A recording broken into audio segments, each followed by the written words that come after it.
Bonjour et bienvenue, je suis Young de Troll de Jeu pour une nouvelle explication de jeu. Et aujourd'hui je suis avec Victor dit Canard. Bonjour Victor Canard. Salut Guillaume, ça va? Ça va, génial, tranquille, comme d'hab. Et toi ça va?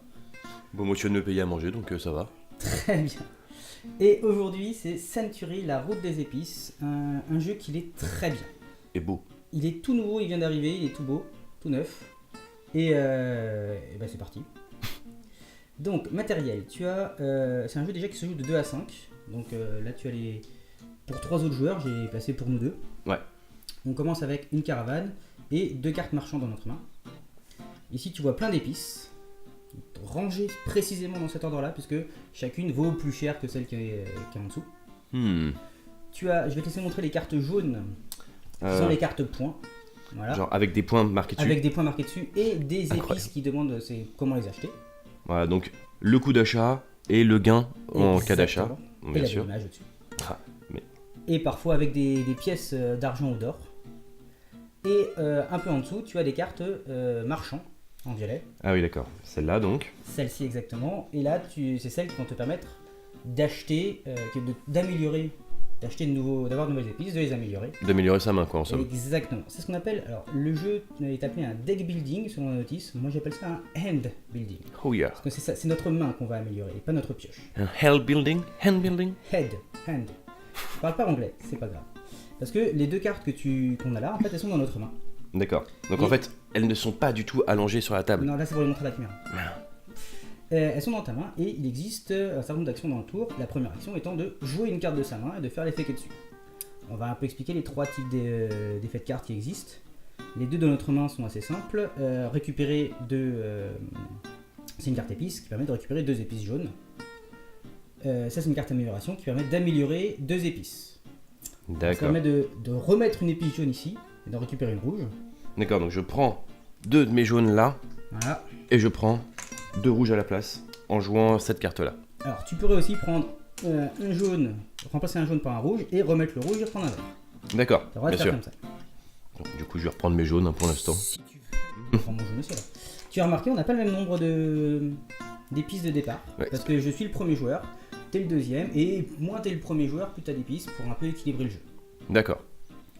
Et Donc- t'as décidé que t'étais premier joueur parce que... Parce que c'est moi qui explique. Hmm.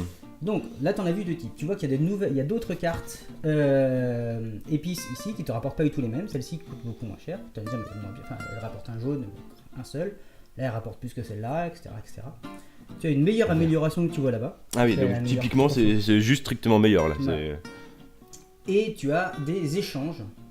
Donc tu vois des épices en haut, une flèche vers le bas qui se transforme en 2 nouvelles épices. Hmm. Par exemple, ici j'ai 5 jaunes que je transforme en 2 marrons. Mais puisque forcément c'est à l'autre bout donc... ouais. Et potentiellement, je peux faire l'inverse. 2 marrons que je transforme en 5 de couleurs différentes. Enfin, en 3 verts, un rouge, un jaune. Hmm. Donc c'est une amélioration des épices qu'on a. Sachant qu'on a une réserve limitée donc d'épices. Et seulement 10 exactement. Donc, les actions possibles dans le jeu. Jouer une carte de sa main et faire l'effet qui est dessus, comme on a dit. Mhm. Donc, ce qui va changer un peu les épices qu'on a. Deuxième action possible, acheter une carte marchand en plus. D'accord. Petite particularité, si j'achète celle-là, bah, je la prends, elle vient dans ma main, il n'y a pas de souci. Mais si je me dis que celle-là elle est mieux parce qu'elle me donne des épices, et ben je dois payer sur celle-ci. Et tu prends la suivante. Et si je veux acheter celle-ci, je dois payer sur ces trois-là. Avec des épices, n'importe lesquelles. Là j'ai mis des jaunes parce que j'ai que des jaunes, et que c'est surtout les moins chers. Ouais. Si j'ai que des marrons, je mets des marrons. C'est un peu triste, c'est un peu dommage. Et fatalement, si moi je fais ça pour prendre celle-ci, Et que moi finalement la première je me dis et attends, Mais elle est pas on si finit mal. mon truc. Hein, Pardon. on les avance, on remplace par une nouvelle. Si maintenant tu dis que celle-là elle est vachement bien, bah si tu dis que celle-là elle est vachement bien, tu prends l'épice avec. Exactement, tu l'as compris, t'es vachement fort, t'es habitué au jeu quand même. Ah, c'est grâce à Donc toi. ça c'est... Donc on a dit jouer une carte, acheter une carte marchand. Donc, on a vu ça coûte un petit peu des épices quand même. Mhm. L'autre truc qu'on va faire c'est au bout d'un moment, bah, on a tellement de ressources qu'on va acheter une carte point. C'est quand même le but du jeu, hein, faire le plus de points. Hein. Celui qui a le plus de points à la fin à gagner, hein. Je l'ai pas dit mais c'est logique quand tu as des cartes points. À 2 ou 3 joueurs, la partie s'arrête dès qu'un joueur a 6 points, 6 cartes points. 6 cartes points. Oui, oui. Et à plus de joueurs, ça s'arrête quand il y a 5 cartes points. D'accord. Et tu as vu, donc on a dit des trucs au-dessus sur les cartes points, donc même chose. Si j'achète celle-là, je la mets face cachée ici devant moi, Et tu sais même plus combien de points il y a à côté memory, mais bon, c'est pas énorme non plus. Ouais, combien par t'as de contre- points dans ta réserve de cartes potentielles?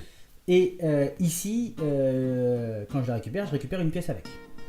Et même chose, hein, si je récupère celle-ci en récupérant la pièce d'or avec, hop, on décale tout et on en met une nouvelle D'accord. ici là. Parce qu'on estime que vu que ça se décale à droite, statistiquement les plus à droite vont être les moins intéressantes. Les voilà, les gens les veulent moins, donc on va leur donner un petit bonus en plus pour que les gens soient plus intéressés. Par contre, si je prends cette carte-là, j'ai pas besoin de payer des ressources là et là. Non, du tout. Ah non, bah non, t'as déjà payé ta carte. Et donc la dernière action que j'ai pas dit, c'est se reposer, c'est reprendre toutes les cartes qu'on a jouées en main. D'accord. Ouais. Oui, pour pouvoir donc, hop, je joue ma première carte, je joue ma deuxième carte, j'ai plus de cartes en main. Tu les Donc la reprends, seule hein. action que je peux faire, c'est les reprendre en main. Voilà. Enfin, non, tu peux choisir de prendre, Oui, des c'est- cartes, mais au bout d'un moment, t'as pas le choix. Et quand t'achètes un marchand, par contre, il vient vraiment dans ta main directement. Donc au prochain tour, tu peux rejouer. Hmm. Et c'est vraiment une action par tour, donc c'est très très rapide ton tour. C'est soit tu joues une carte, enfin, on va les répéter encore une fois, autant de fois que vous voulez. Hein. Soit tu joues une carte, soit t'achètes un marchand, soit tu réclames une carte point, soit tu te reposes et tu reprends toutes tes cartes. C'est ça, 4 actions possibles. Et une Ça. par tour.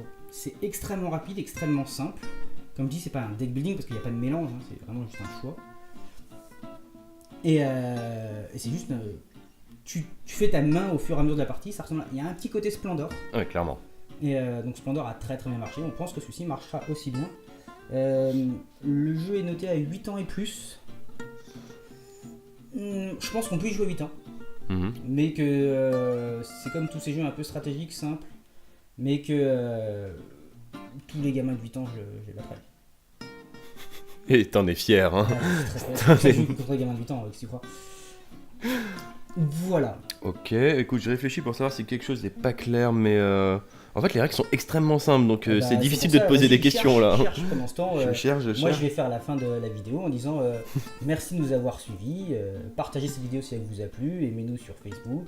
Venez aux soirées jeux le mercredi soir pour voir comment Canard il vous bat à ce jeu qu'il a hâte de tester, je le sens. Surtout si vous avez 8 ans. Surtout si vous avez le temps. Donc, t'as trouvé des questions? Non, je suis dégoûté. Ouais, et bah, merci de nous avoir écoutés et à bientôt. À la prochaine.